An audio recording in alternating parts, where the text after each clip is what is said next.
Hello, Roll Mithril here once again, getting back to Mega Man Super Fighting Robot. We're continuing on with the Insane Mode boss fights. We've gotten through the first page, but we have a few more to go, so let's get right to it. First up, we have Splashmo Prime. Differences here are going to be immediately apparent. For one thing, we have conveyor belts now trying to keep us out of the center of the room. For another, the bubble shots are doubled. It doesn't really matter too terribly much, though. Splashmo Prime is still pretty pattern-based. Wait for the third cycle of the bubble shot, and then you can jump up and get a counter hit. Overall, I kind of feel like this fight goes a bit faster than earlier difficulties. It could just be that I'm learning new ways of dealing with his attacks that make it go a bit faster, and thus I could apply it to easier difficulties, but either way, this works pretty well. Really, the only danger is you just have to be a bit careful on the conveyor belts when getting past the rebound shots. Kinda like that.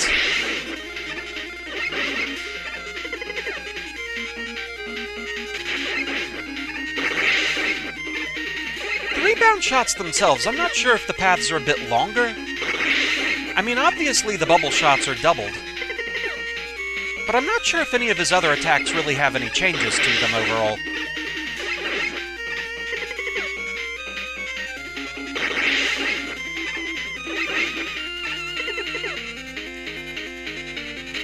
And there we go. One down.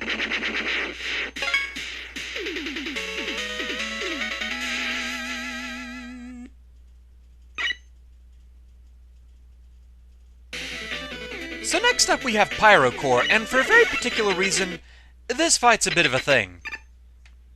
Oh, the first phase of it, it's pretty much the same as ever, so no worries there.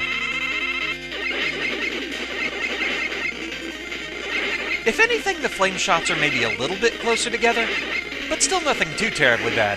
Here's where it gets real, though. There's a lot more of the falling fire to watch out for. This is a bit more intense as well, but very pattern-based, so easy once you get the hang of it. What makes the falling fire so terrifying, though, of course, is the engulf effect. If you get hit once, you're taking 2 full hits of insane difficulty damage, which basically means you can only afford to get hit once in this fight by anything that's going to cause the engulf effect. I'm not entirely sure I agree with it doing quite that much damage, but I suppose it gives you plenty of incentive to do this right.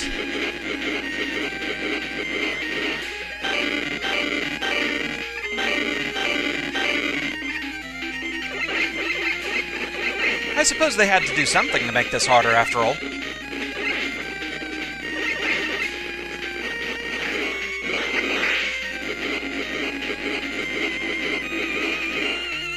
Now, originally I had the clever idea to jump over to the other side where there was less falling fire. Seems like a good idea, right? Wrong. The falling fire, it follows you over there. So there's always going to be more fire falling on whatever side you're on at the time. So more than anything, this is just a reaction battle, and you have to be very careful here.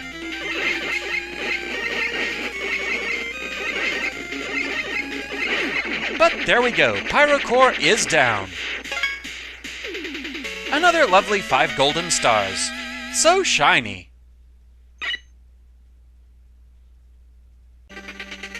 And now, time for Protoman. This fight is a little bit different from what it was previously.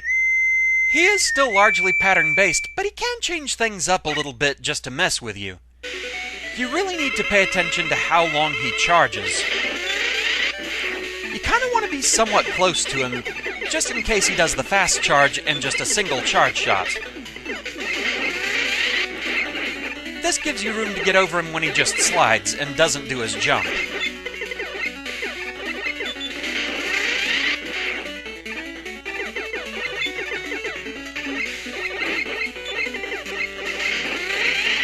When he does his larger charge, this is where you really need to pay attention to him. He'll generally just loop back around again. So it's still a fairly easy fight once you know what he's doing. Just just have to be careful about not getting trapped.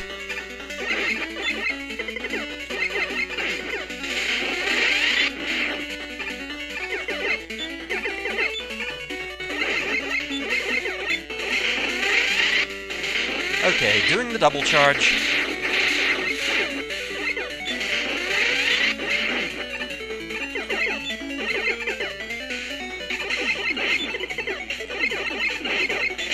The speed of his movements, he can very easily close in on you. The key thing is just to not panic.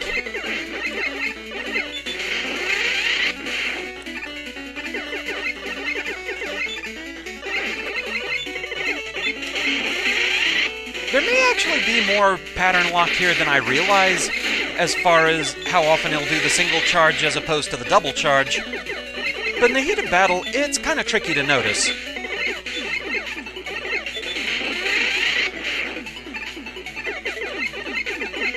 I tend to stick close to him just to err on the side of caution. If he does his double charge, obviously I have time to adjust.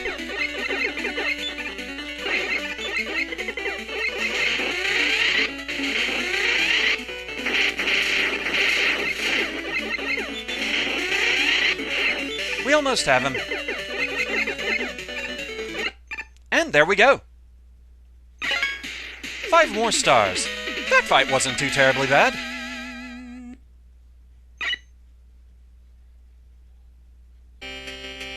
So as far as Fortress bosses go, that just leaves us with Dr. Wily himself. Of course he has 3 full health bars to essentially our 3 hits, so that's kind of a thing. Phase 1 isn't too terribly bad though. All he really does is he adds a 4th shot to the mix here. It can mess up your timing a little bit, like you might have to worry about the occasional shot from the mouth cannon before you have time to close it. And you do have to lure the fireball forward a little bit to keep that out of the way. But overall, this fight really isn't that bad. I can usually get through Phase 1 without taking a hit. My major problem has just been unlearning a lot of muscle memory from earlier fights with Dr. Wily. Old timing is not going to serve me well here, after all. It's just a matter of getting the fingers to learn the new choreography.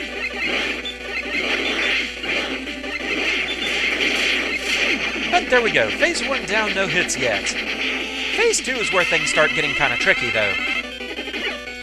Again, he adds another blue shot to the mix. He also adds a 5th saw blade. The timing on the saw blades, it changes depending on the movements of the Wily machine itself. So there's a lot of judgment calls you have to make here. Usually if something's going to tag me during this phase, it's either a saw blade or the exploding radius on the fireball. There's been a lot of times that I've misjudged that. It's really hard to get that right. There's been a lot of times where I really feel like I should have gotten out of the blast radius, but the game had other ideas. In all honesty, I'm kind of surprised I wasn't hit there. Now, he is still very pattern-based. I mean, he uses the exact same set of attacks, and in the exact same order every time.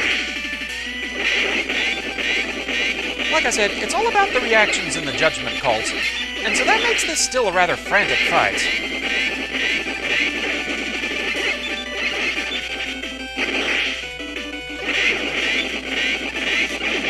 But there we go, Phase 2 down, still no hits. So we have all 3 hits to deal with the Wily capsule. Oh boy. The main difference here is the bouncing shots. They'll bounce 1 extra time before leaving the screen now.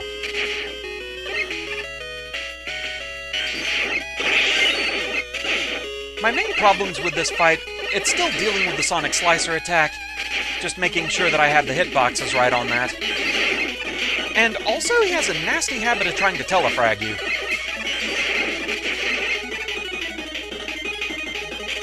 The spark attack can be easy to underestimate just because of how slow it is, but the real danger is that it gives you less maneuvering room for getting around the other attacks. I love seeing him use the ice attack just because I can much better control things there. And more sparks.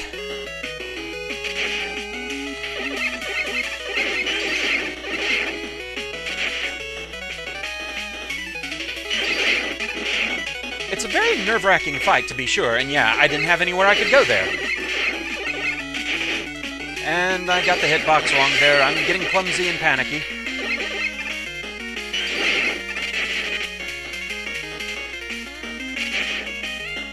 Oh dear.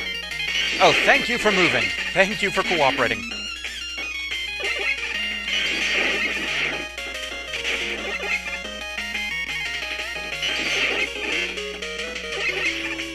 I'm not generally a big fan of Wily capsules under the best of circumstances.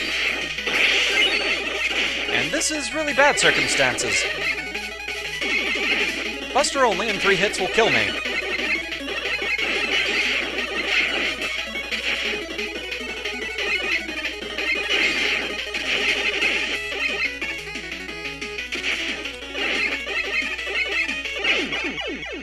I didn't even realize I was that close. I wasn't even looking at the life bar out of panic. But there we go. Dr. Wily is down. 5 more gold stars. Such relief. So now it's time to start in on the bonus bosses, and first up we have Base. According to Mr. Weird Guy, this fight has not changed at all, beyond just the usual effects of insane difficulty. Base does more damage, and he spends more time invincible after getting hit.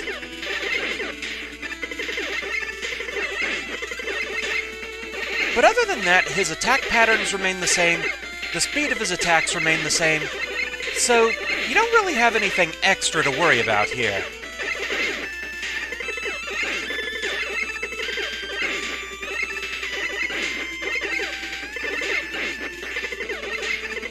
Of course, the fact that he has more invincibility frames, it does mean the fight lasts a bit longer.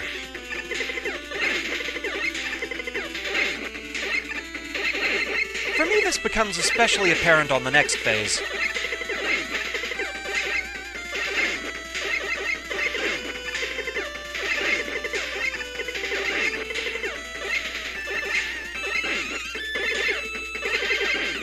So here we go, Phase 2.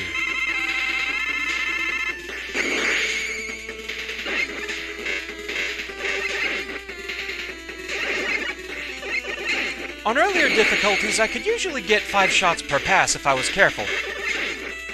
On Insane, I'm lucky to get 4.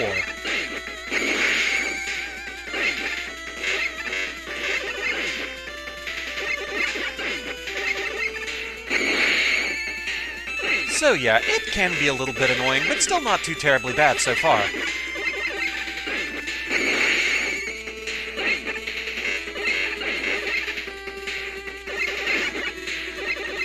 It's Phase 3 where I truly begin to panic.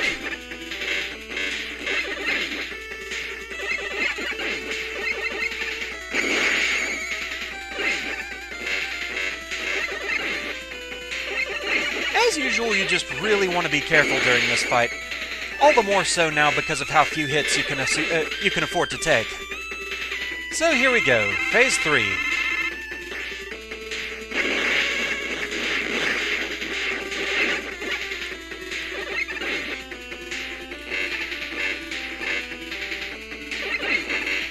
You really have to be careful about choosing your battles during this phase.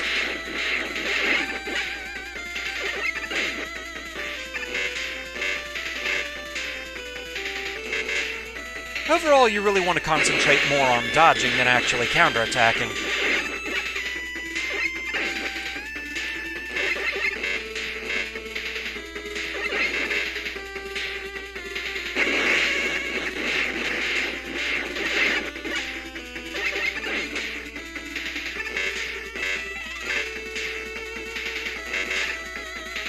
The tricky bit for me is the shots that swirl off screen. It can be kind of hard to see them coming back in.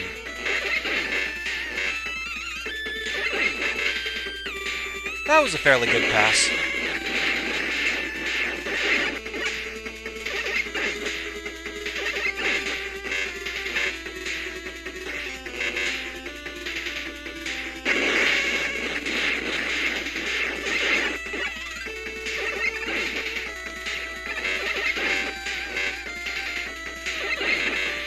Doing good so far.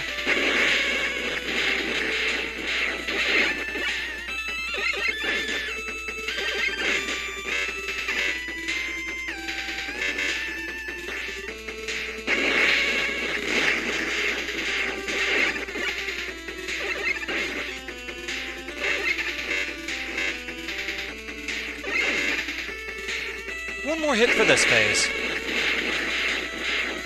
And there we go, phase 4.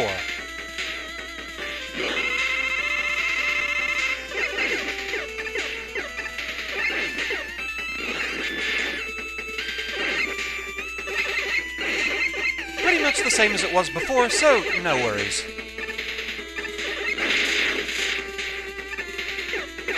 Kinda lost the pattern there.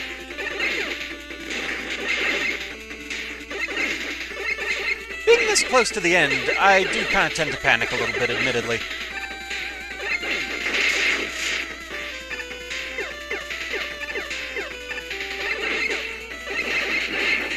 It's all about learning the proper spacing and timing.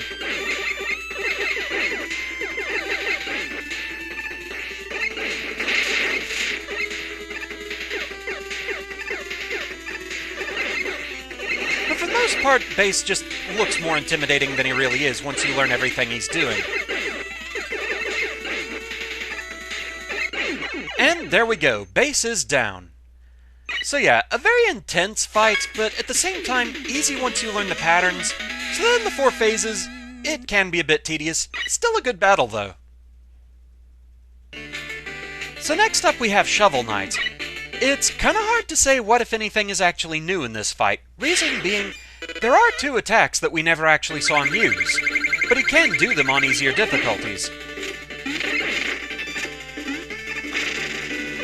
The Dust Knuckles still worry me the most, though.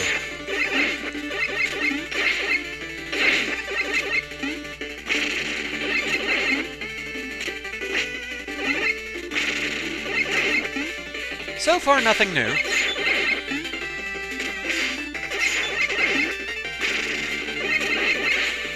Okay, there's the Flare Wand, so that one is one of the attacks that he's always had, we just never saw him use it. And that was the other one, the Throwing Anchor. If he has any other attacks, I don't actually know about them.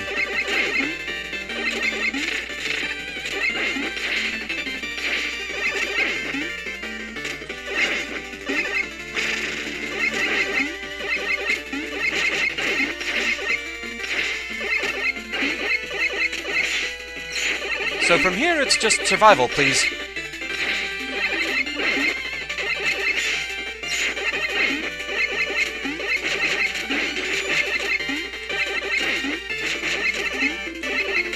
And with that, there we go. Shovel Knight is down, and I think we actually solve all of his attacks now.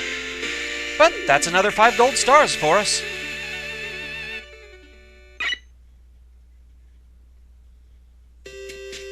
Our next opponent is Simon Belmont, and the differences on Insane difficulty, they make themselves known pretty quickly here. Everything seems normal enough at first, but after just one cycle of his usual attacks, he uses all of his upgrades in one go, meaning he very quickly gains access to the Flame Whip and using his sub-weapons 3 times. The sub-weapon that always worries me the most is the Holy Water. Just something about the spacing of that one, and how long the effects last on the ground. And so, of course, he's going to spam it.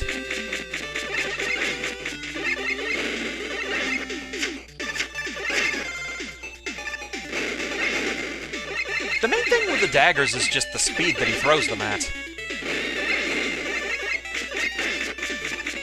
So if you're too close to him, chances are you might not have time to react to those.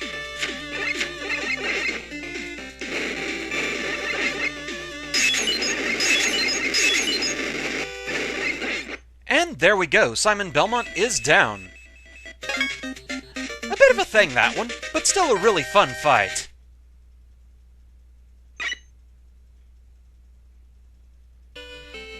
And so that just leaves us with the Red Mage. I don't think he has any new spells or anything like that, but he does take less time between actions. And in some ways, this can be a bit of a problem.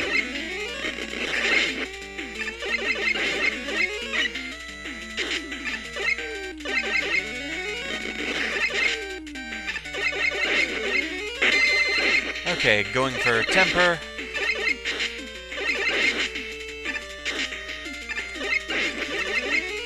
And Curing.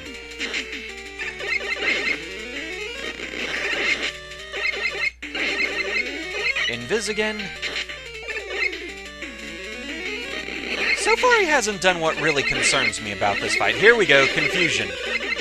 It means you have to hope that wears off soon enough so that you don't get trapped there when he slashes you. And so now he's going to use that a lot.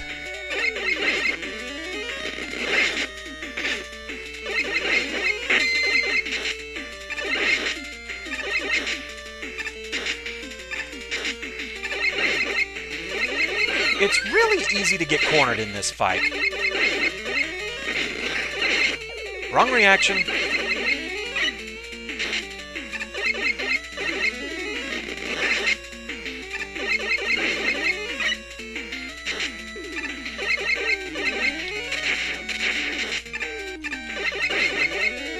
Oh dear. Okay, good. That wore off quickly enough.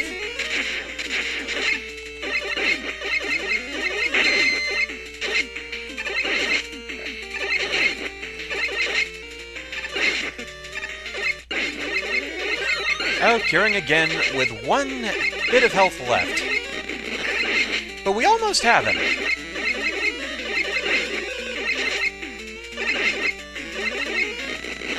And there we go. Red Mage is down.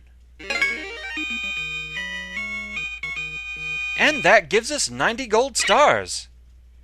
90 out of 95. We obviously still have this one last boss to go. And that's what we're going to work on in the next video, is unlocking the final special boss.